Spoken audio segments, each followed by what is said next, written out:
Student, मैं आज आपको कक्षा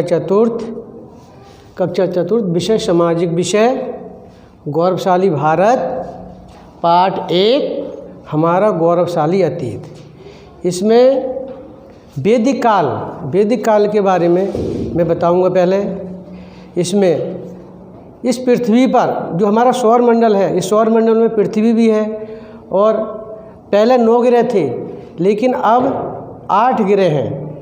एक ग्रह हटा दिया गया प्लूटो।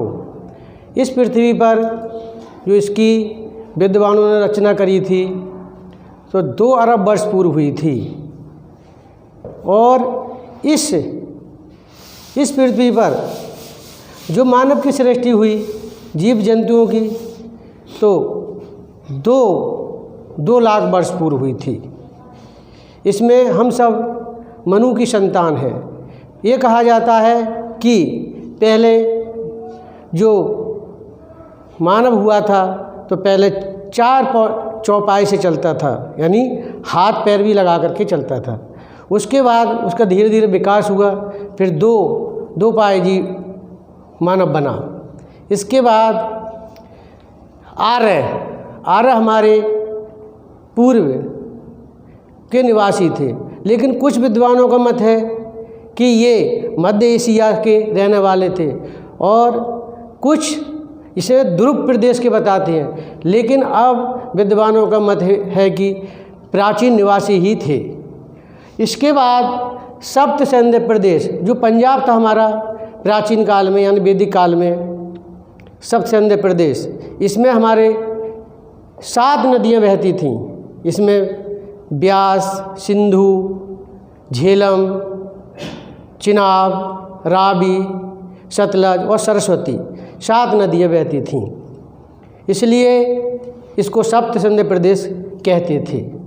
इसके बाद हमारा जो विकास हुआ, पहले लोग वेद मंत्रों का उच्चारण करते थे और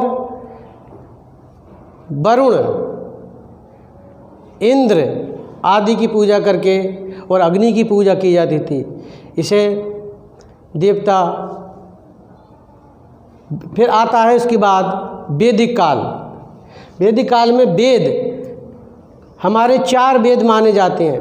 पहले ऋग्वेद, यजुर्वेद, सामवेद और अथर्ववेद, ये हमारे 4 वेद थे। इन्हें संघ संहिता भी कहा जाता है और वेदों का उच्चारण किया जाता था। इससे बहुत ज्ञान प्राप्त होता था। इसमें वैदिक काल में कन्याओं की शिक्षा पर भी बहुत बल दिया जाता था। इसमें जैसे विश्वधरा है, अपाला है, घोषा है आदि विदुषी महिलाएं हैं। उस समय पर्दा प्रथा नहीं थी, जैसे सीता, द्रौपदी, कौशल्या कोई पर्दा नहीं करती थीं ऐसी महिलाएं। इसके बाद वर्ण आते हैं। हमारे 4 वर्ण हैं। 4 वर्ण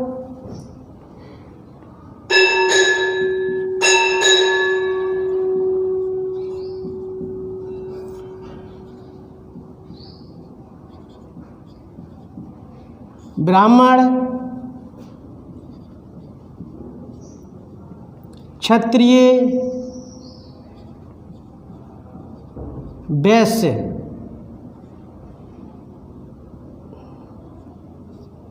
और शूद्र, ये हमारे 4 वर्ण थे। जाति के हिसाब से इन वर्णों में बांटा था, ब्राह्मण, क्षत्रिय और वैश्य और शूद्र। इसके बाद हमारे आते हैं आश्रम।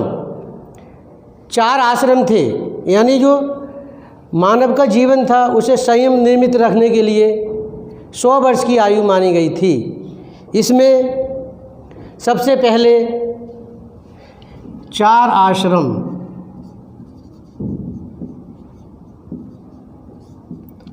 ब्रह्मचर्य,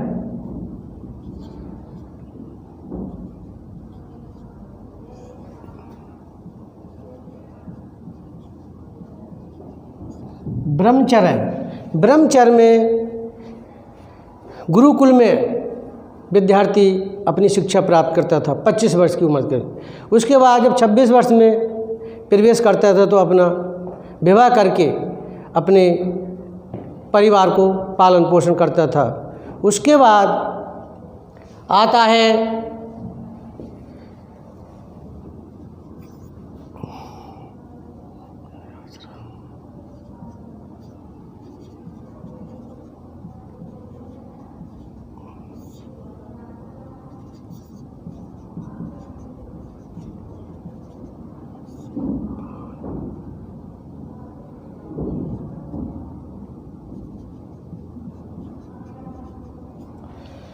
ब्रह्मचर्य आश्रम, गृहस्थ आश्रम, वानप्रस्थ आश्रम। इसमें 75 यानी 50 से 75 वर्ष की आयु तक वानप्रस्थ का जीवन व्यतीत करते थे।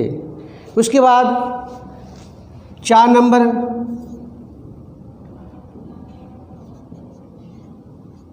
संन्यास आश्रम।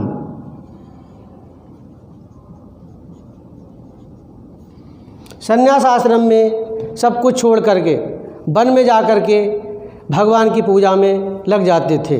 ये हमारे 4 आश्रम थे। 100 वर्ष की उम्र मानी गई थी। इसके बाद वैदिक काल में कई परिवारों को, जो हमारा कुटुंब था बहुत विकसित कुटुंब था, यानी एक परिवार फिर उसके बाद कुटुंब परिवार, इससे हमारा विश्व बना। कई परिवारों को विश्व बना। विश्व से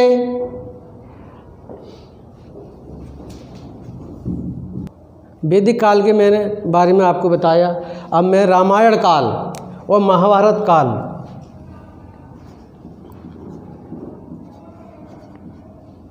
इसके बाद आता है रामायण काल।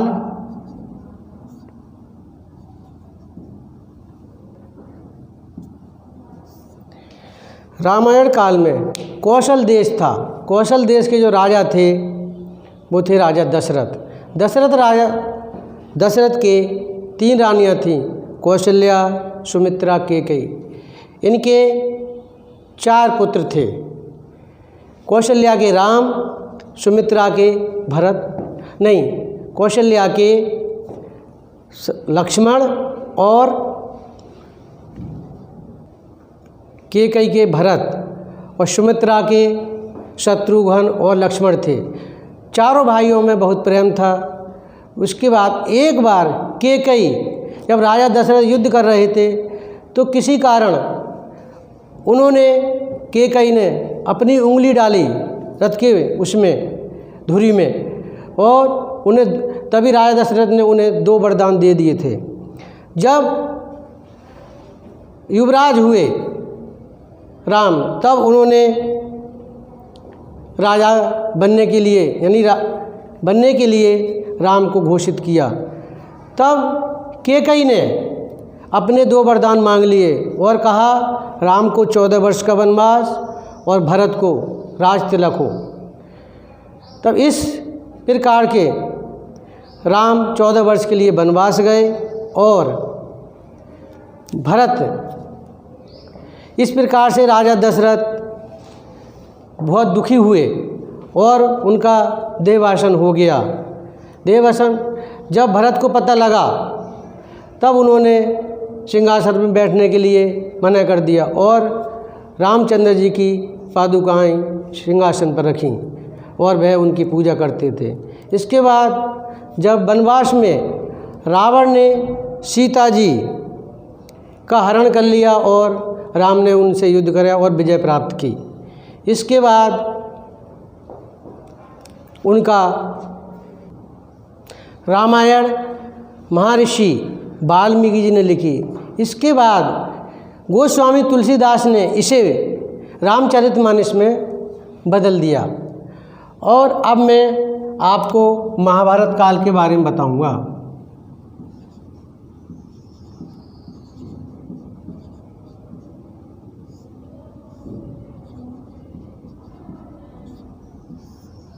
महाभारत काल में हस्तिनापुर एक राज्य था।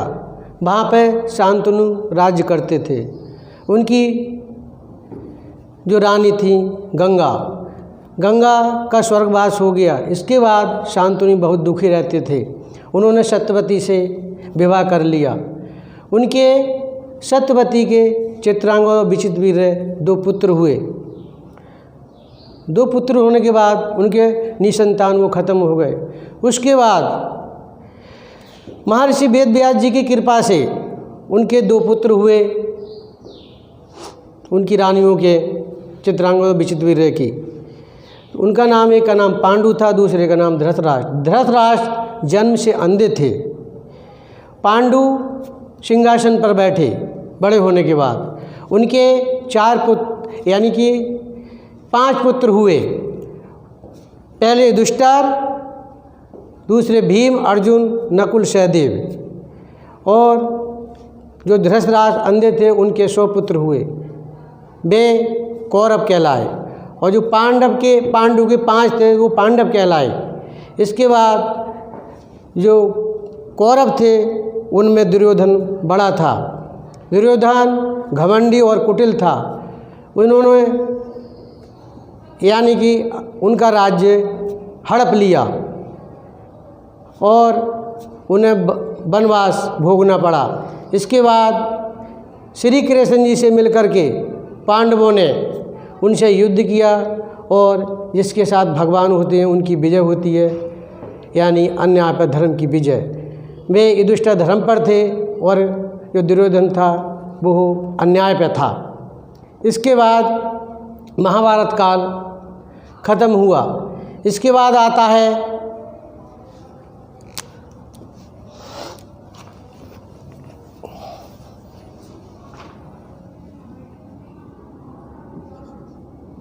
महावीर स्वामी, गौतम बुद्ध।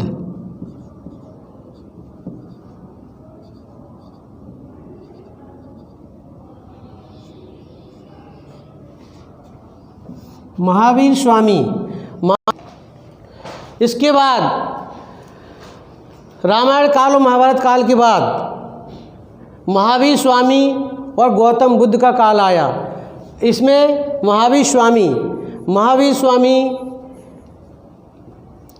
इनके बचपन का नाम वर्धमान था।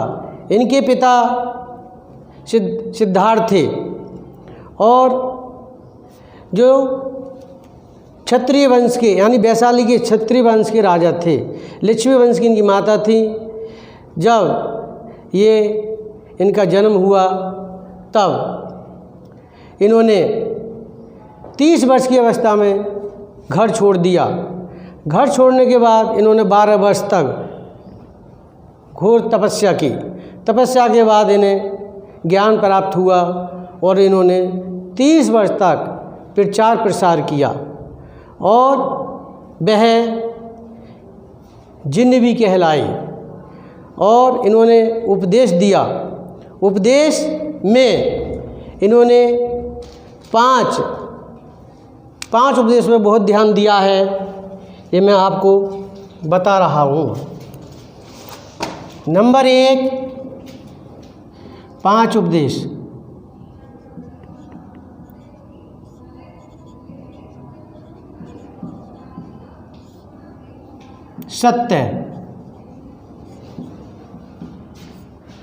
सत्य में हमेशा सत्य बोलना चाहिए। और नंबर 2, अहिंसा।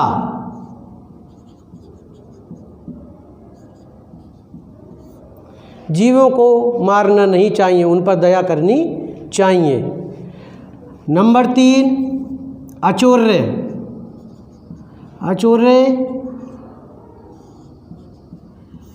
चोरी नहीं करनी चाहिए। नंबर 4, अपरिग्रह। नंबर 4,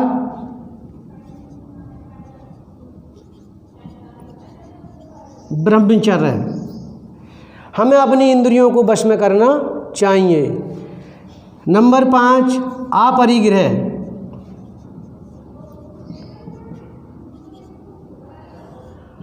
अपरिग्रह का मतलब है हमें धन संपत्ति संग्रह नहीं करनी चाहिए। ये इनका महावीर स्वामी का काल था। अब आता है गौतम बुद्ध का काल। इसमें गौतम बुद्ध, इसके बाद महात्मा बुद्ध काल आता है। इसमें महात्मा